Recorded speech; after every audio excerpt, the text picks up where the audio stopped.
আমাদের চ্যানেলে আপনাকে স্বাগতম।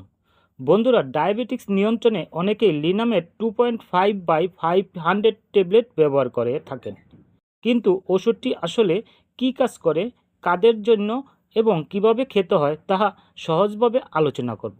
লিনামেড 2.5/500 হলো ডায়াবেটিক্স নিয়ন্ত্রণের একটি ওষুধ।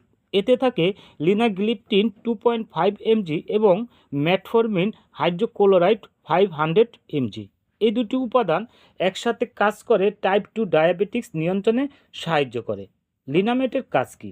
রক্তের সুগার কমাতে সাহায্য করে, খাবারের পর সুগার বেড়ে যাওয়া নিয়ন্ত্রণ করে, শরীরে ইনসুলিনের কার্যকারিতা বাড়াতে সাহায্য করে। কিভাবে খেতে হয়? এটা দিনে 1 থেকে 2 বার খাওয়া যেতে পারে। লিনামেট খেলে বমি বমি ভাব, ডায়রিয়া, পেট ফাঁপা, মাথা ঘোরা দেখা দিতে পারে। যাদের সতর্ক থাকতে হবে: কিডনিতে সমস্যা থাকা, লিভারে রোগ থাকা, গর্ভবতী মহিলা। মনে রাখবেন, ডায়াবেটিক্স নিয়ন্ত্রণে শুধু ওষুধ নয়, নিয়মিত সুগার পরীক্ষা, সঠিক খাবার, হালকা ব্যায়াম করা খুবই গুরুত্বপূর্ণ। তবে চিকিৎসকের পরামর্শ ছাড়া কোনো ওষুধ খাবেন না। দর্শক, ভিডিওটি যদি উপকারে আসে তাহলে একটি লাইক দিয়ে শেয়ার করে দিন।